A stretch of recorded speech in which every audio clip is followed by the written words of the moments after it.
Monsieur le Président, Madame la Ministre, mes chers collègues, ma question porte sur le financement de la recherche sur les cancers pédiatriques. Avec 2500 nouveaux cas diagnostiqués et 500 décès chaque année, le cancer est la première cause de mortalité par maladie chez l'enfant. Malgré le plan cancer 2014-2019, seuls 3% des budgets annuels consacrés au cancer sont alloués à la recherche en oncologie pédiatrique. Les chercheurs passent plus de 50% de leur temps à trouver des fonds et les associations ne peuvent pas tout. Sans engagement de l'État, aucune chance de découvrir de nouvelles cibles thérapeutiques et donc de développer des traitements adaptés à l'enfant. Pour la première fois, la Sécurité sociale va financer un traitement contre une leucémie aux États-Unis à hauteur de 390 000 € qui offre 90% de chances de réussite. En France, seuls sont traités, on propose aux jeunes, les soins palliatifs. À ce jour, aucun gouvernement n'a voulu s'engager.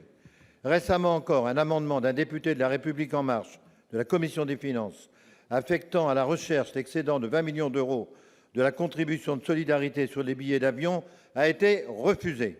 Que le gouvernement ne souhaite pas investir ces 20 millions dans la recherche sur le cancer pédiatrique, soit, mais qu'il s'engage alors sur une manière de le financer.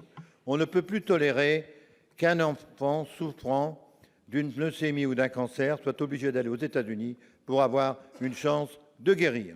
Merci. La parole est à Madame la ministre des Solidarités et de la Santé. Madame la ministre. Monsieur le Président, Mesdames et Messieurs les sénateurs, Monsieur le sénateur Fouché, vous parlez de deux sujets qui n'ont rien à voir. Le premier sujet est celui de la recherche sur les cancers pédiatriques. La recherche sur les cancers pédiatriques était une des priorités du plan cancer 2014-2019 que j'ai rédigé.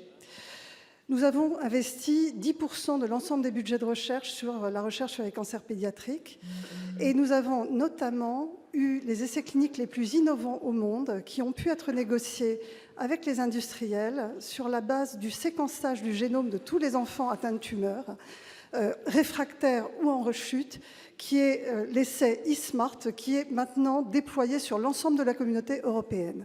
J'ai, autour de cet essai clinique, réussi à agréger la totalité des big pharma internationales pour qu'elles nous donnent les médicaments les plus innovants pour que les enfants français y accèdent bien avant l'ensemble des pays du monde. Ensuite, vous parlez d'un médicament extrêmement cher, les CAR T-cells, qui ont été déployés, qui sont un médicament de thérapie cellulaire et génique. Ce médicament vient d'avoir l'autorisation de mise sur le marché par la FDA américaine. Il est en cours d'examen par l'EMA, c'est-à-dire l'Agence du médicament européenne. Il sera évidemment accessible en Europe dès qu'il aura l'autorisation de mise sur le marché. Et une fois qu'il a l'autorisation de mise sur le marché, son prix sera négocié. Aucun enfant français nécessitant un CAR T-cell dans le cas d'une leucémie aiguë réfractaire n'échappera à la chance de la guérison pour des raisons budgétaires, et je m'y engage aujourd'hui devant la communauté nationale. Nous avons anticipé évidemment les coûts que représenteraient ces traitements et la prise en charge particulière de ces enfants.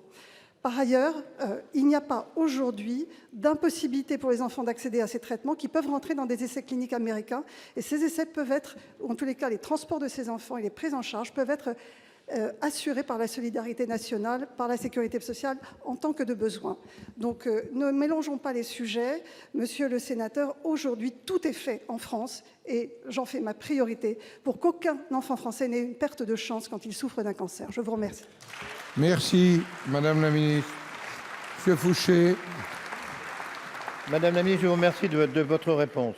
Mais effectivement, il y a toujours 500 enfants qui continuent à mourir. Je pense que vous ne m'avez pas dit de quelle manière vous alliez financer, mais vous pouvez prendre l'euro, notamment sur les paquets de cigarettes qui existent.